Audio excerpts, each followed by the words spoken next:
Or you could be the teacher or the gardener or somebody who makes 50 grand a year, or maybe you and your spouse make 100 grand a year. You can have a good middle-class lifestyle that leads to financial freedom after a certain amount of years by ultimately having discipline, saving a bunch of money, learning a niche, investing that money, and then slowly over a long period of time, creating passive income. Ultimately, you stop trading your time for money, and little by little, you start replacing new income that comes in, and that surpasses your expenses.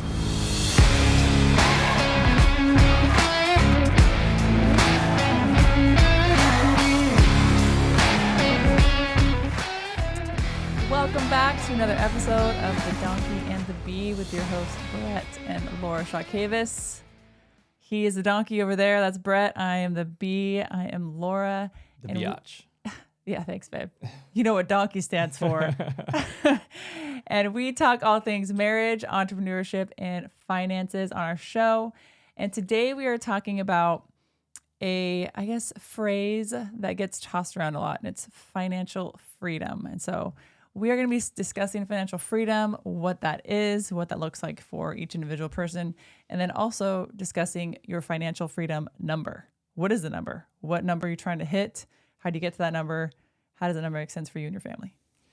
Yeah. So if somebody has a goal of financial freedom, we'll unpack what it actually means.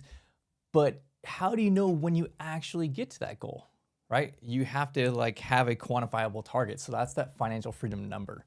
And we set a number for ourselves when we were just figuring this thing out. We were still waiting tables, working 2 or 3 jobs, hating our life, and said, hey, if we get to this number, then it'll be easy street, right? We'll be over the rainbow and the grass is always green and all these good things. Now, you fast forward and you know that it only gets harder and harder, right? It's always perspective.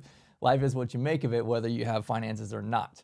But nonetheless, there are a lot more things that we are able to do with our time and opportunity once we have achieved this financial freedom number. So I want to talk through, how do you start, right?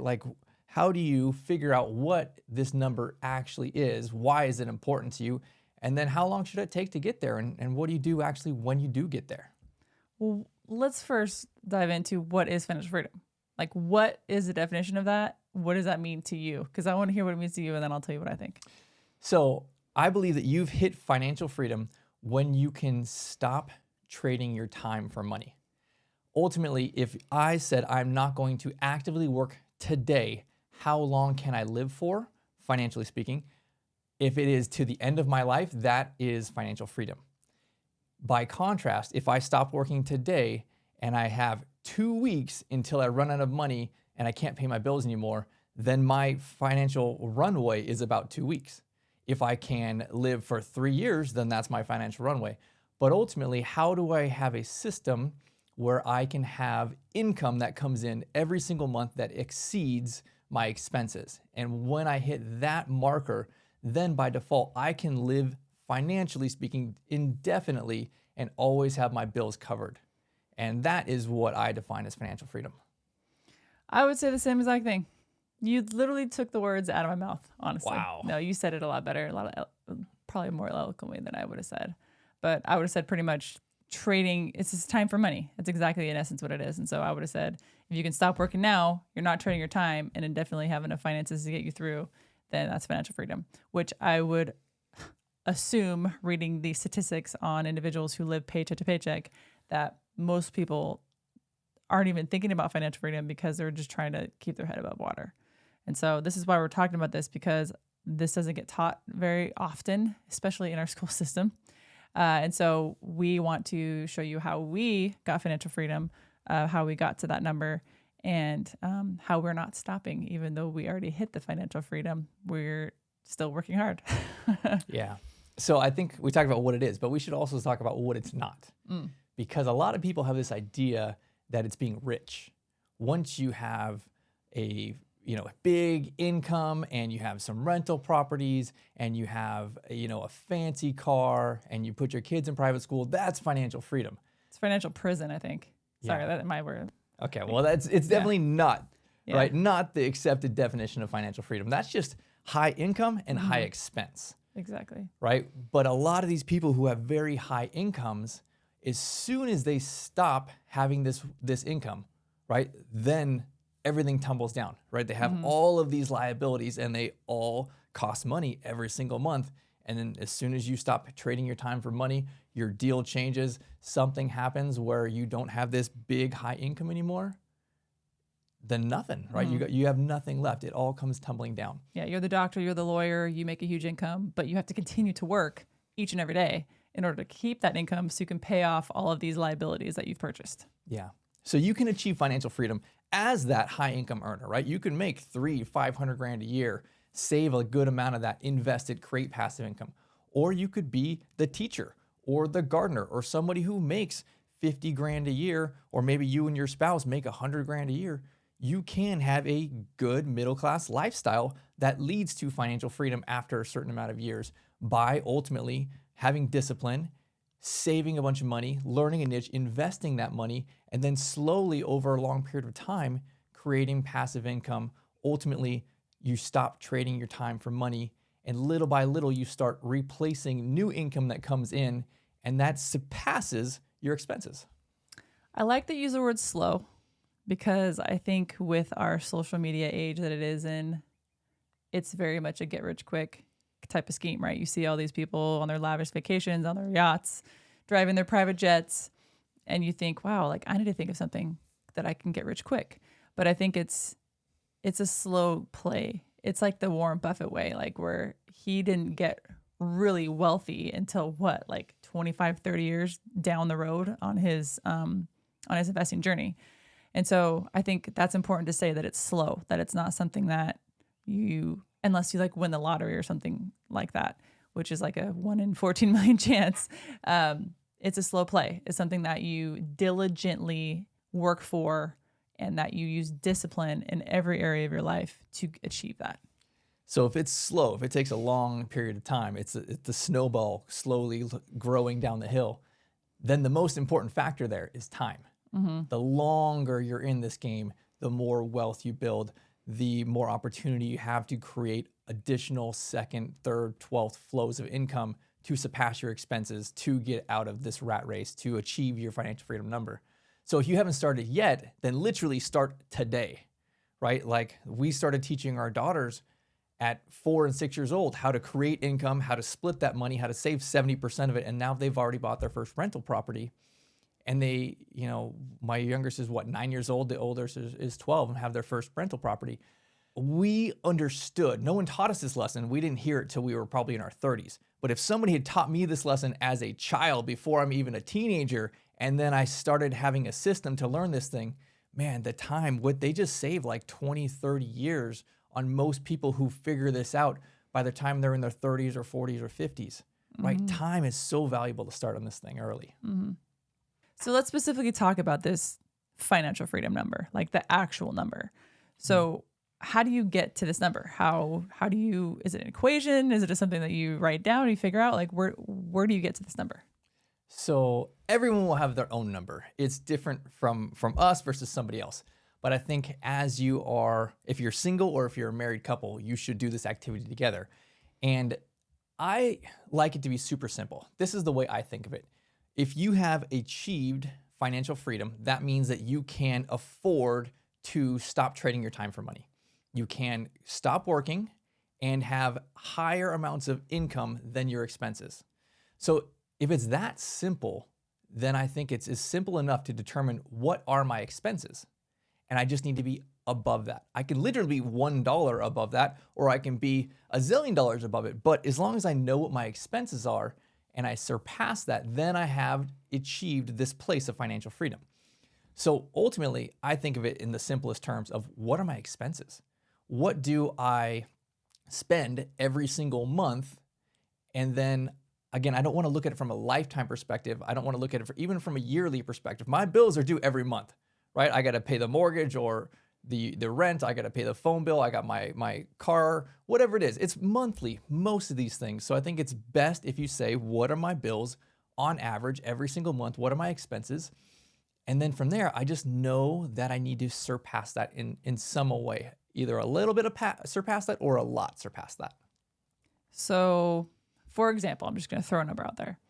Say there is a married couple. They're in their mid 30s. They've been, saving, buying some assets and investing their money.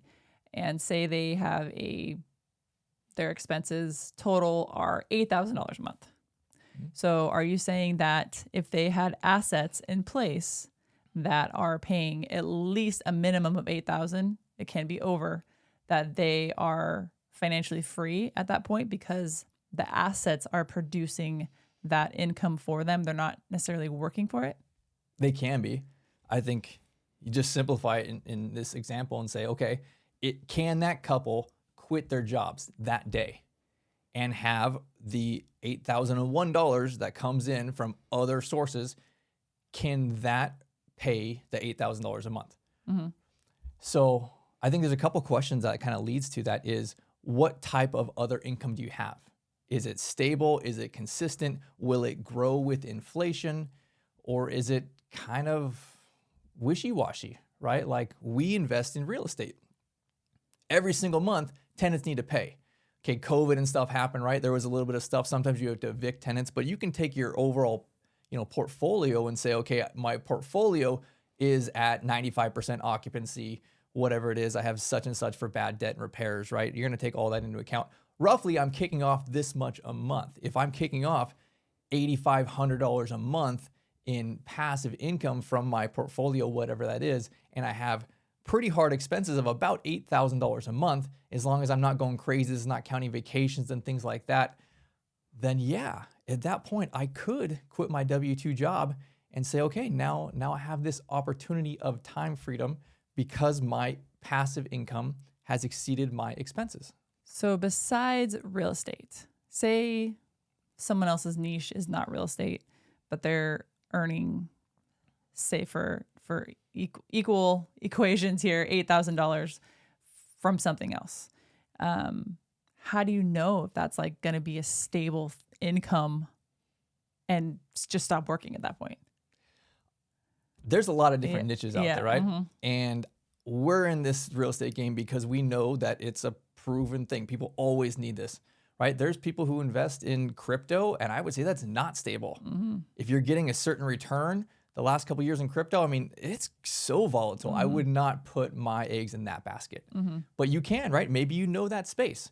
Or perhaps you have like books that have done well, and every single month or year you get a certain income from residual book sales or intellectual property. There's lots of different ways to do it.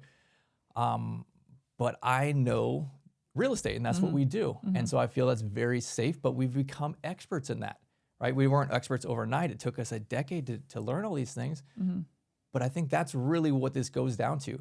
As you are paying off bad debt, as you are saving to invest, this is when you are growing your knowledge base. You don't just pick something at random. You made on the front side to see if you want to like it, if you want to kind of explore that. But it may not be for you. But there's multiple different niches out there. And there's so many books, so many podcasts that you can listen to. You can get a coach to do these things. Every single niche that we've gotten into, we've paid a coach to show us, here's a blueprint for these things. And someone has already been successful. And I think that's the best way to go, is just follow that path. So you determine your number based on your monthly expenses. How long do you think that it should take to get to that number, which I feel like is going to be so volatile? It's going to be all over the place because it's based on each person, each individual. So in your opinion, how long should it take to reach that number? It's really whatever your goals are, right? I think that there are definitely a play to say, hey, here's a strategy that I can get here in 10 years or 20 years or 30 years. And think of it this way. Some people are like, hey, you know what? I'm not a big real estate guy. I'm not this big money-making person. I'm not a business person. I'm a stay-at-home mom, right? And I have a little side hustle. Fantastic, right? Like if you said, okay, our family, our income, we spend about $6,000 a month. How do I replace $6,000 a month? And if you bought one rental property and, perhaps the income on it is about $2,000 a month, and maybe the debt on it, the PITI, is about $1,500. So you have $500 a month in cash flow. Okay, that's right now.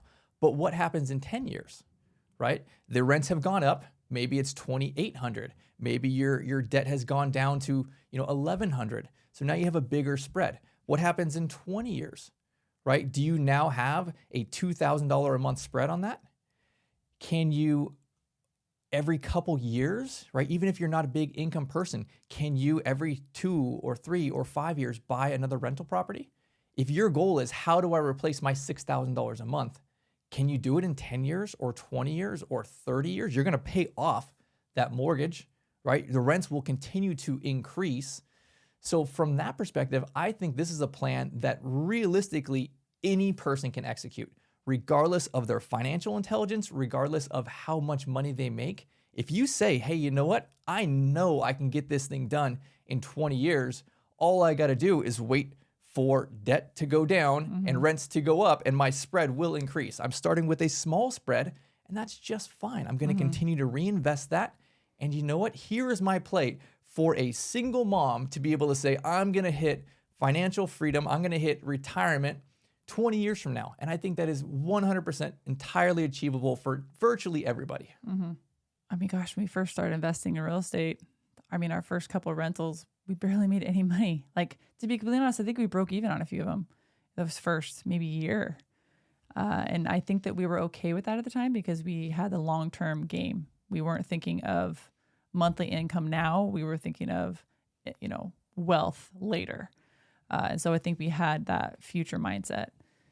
But slow. That's what we keep saying. I keep thinking of a snail. I don't know why, but I feel like, yes, we did it in 7 years or so, but I think because it was a snowball and it kind of built, it started really slow. It started as a little pebble and it went down the hill and got a little bit bigger. And so I think that same thing with the William Buffett example. That's how he built his wealth too. Warren Buffett. Did I say Warren Buffett? You said William Buffett. Did I say William Buffett? Yeah. Oh, just to be clear, we're not talking about somebody else. Warren Buffett. I'm sorry. Did I really say William? Yeah. I'm sorry. My bad. Wow, brave heart. Because in the grand scheme and the big game of it all, if you have these rentals, if the interest rate is lower, you can refi, you can lower your monthly payment, and then at some point you could probably increase your rents. And so it's almost kind of just this little game that you play with each rental or with each apartment building or whatever you're investing in. And so the long-term game is really where wealth is built. And I think that a lot of individuals have a hard time with that long-term game. They think of just now. They think of now and this month and my expenses and my bills. They're not thinking, 5, 10 years from now, gosh, if I would have purchased that building or that house 5 or 10 years ago, what would it be now? I mean, the appreciation on real estate is so phenomenal. And then not to even mention the tax benefit that you can with depreciating. And so I think all of those things encompass wealth building, the long-term game. What's it going to be like 5, 10 years from now? So I think I would encourage all listeners to think of it that way and not stay closed where you have these little, I think of horses when they're walking and they have these little blinders on the side where they're just looking straight ahead. I think you need to take those blinders off and look around, look toward the future and think of your future self and how your future self would be thinking about money and investments. Yeah, I think that's good. So I know, people talk about this financial independence, financial freedom, this number we're talking about. And a lot of people are like, okay, well, the sooner I get there, the better, right? Like that's the line in the sand. Mm-hmm. How do I get there faster? One of it is obviously you just decrease that number, right? If we're talking about this example of a couple that spends $8,000 a month in expenses. Well, what happens if you cut your expenses down to $4,000? Yeah. Right? Like it's not that you're going to get there in half the time. You're probably going to get there in like a quarter of the time, right? It'll be so much easier to get there. So I know a lot of people who are excited about like, hey, you know what? Let me downsize. Let me tiny home this thing, right? Let me live on beans and rice and we're not going to take any vacations, right? Or maybe we just camp and stay in tents, right? Like people have different ways to go about this and everyone's going to be different. So another little hack there is if you just despise your job, you hate your boss, and you want to give him the bird and say, hey, I am quitting, I have my financial independence number covered, then just lower that number, right? Like what can you cut out of these expenses? And if you have debts right now in that expenses, don't count that, right? Like pay that off. Your car payments, your credit card debt, that shouldn't be included in these numbers because ultimately, once you get to that point, you should have no bad debts. So for us, we did not decrease that number, right? Like we like a certain lifestyle. We're not very lavish. We're not spending excessive amounts of money, but we didn't go the way of, hey, let's cut everything down so low and get there. Because ultimately, what happens when you get there, right? You and I had this conversation 2-3 years ago, and it was kind of a transition period between, we have our business that was stable and we were barely working. And it was like, okay, we are starting a new business. What do we want to do? How much time do we want to spend on this? How big do we want to grow this thing? And we looked at each other and just had to have a conversation saying like, okay, well, we're already here, right? Like we can not do this new business. We can leave our other business kind of on autopilot and we can travel, right? Our kids are still in school. So maybe, I don't know, are we going to homeschool and travel or what are we going to do? But ultimately we had this conversation and we were like, well, man, like we were really, really bored. Like we don't watch TV at all, right? Unless it's like football or something. Like if it's not football season, the TV really doesn't get turned on. So what are we going to do all day if we're not having a business, right? So I think that's for everyone to decide. What is it for you that are your goals? And honestly, if you're in a spot right now where you hate your job, then you're going to come at it from this perspective, I got to get out of this thing, right? But once you have gotten there, then the mindset switches and it's like, dang, this is actually really boring. I need another challenge. I need to grow myself. Well, I think that's where the freedom hits.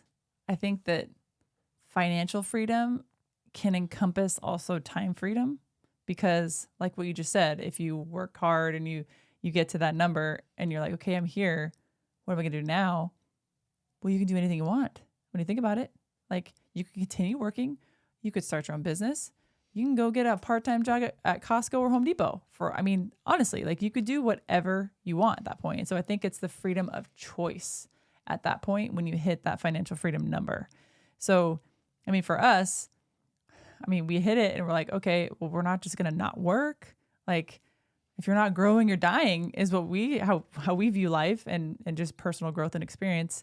And so if we're not pushing ourselves and growing ourselves, then what are we doing? We're not becoming that version of ourselves that, God has really placed in our life. And so that was something we probably will never do is stop working. We will probably continue to work even in our 60s and 70s. That's just something that we enjoy doing. But I think it's that point where we choose to put our time. Where do we want to work? I think that's where it comes into play. Yeah. You get to a place and you have this freedom of opportunity where you can work for free. You can go work at your church. You can work at the nonprofit. You can work at so many different organizations that legitimately need your help. And if you don't have to charge them, then fantastic, right? But sitting on the couch all day, that's not really the kind of people that get to this.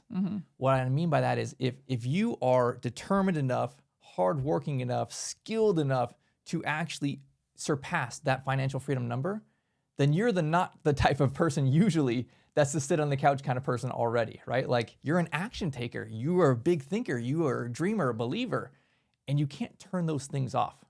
You look at some of the richest people in the world and why do they keep working? They have more money than they could ever spend. They keep working because that's who they are. They can't turn it off. They can't stop it. What would they do? Just sit out on the couch? Just sit on the beach? No, that's not their personality.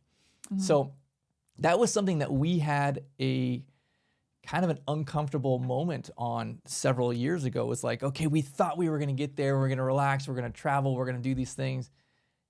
And that was fine for 2 or 3 weeks. And then it was like, no, like we need to grow. We need the challenge. I need to build something, right? Like I can't turn this off. So if that is who you are, just know that this is probably the path in front of you, right? If you get to this number, it's not likely that you're just going to sit on the couch and watch soap operas, right? Like people who get to this are very highly motivated, determined, hardworking, hustling people. And you can't turn that kind of stuff off.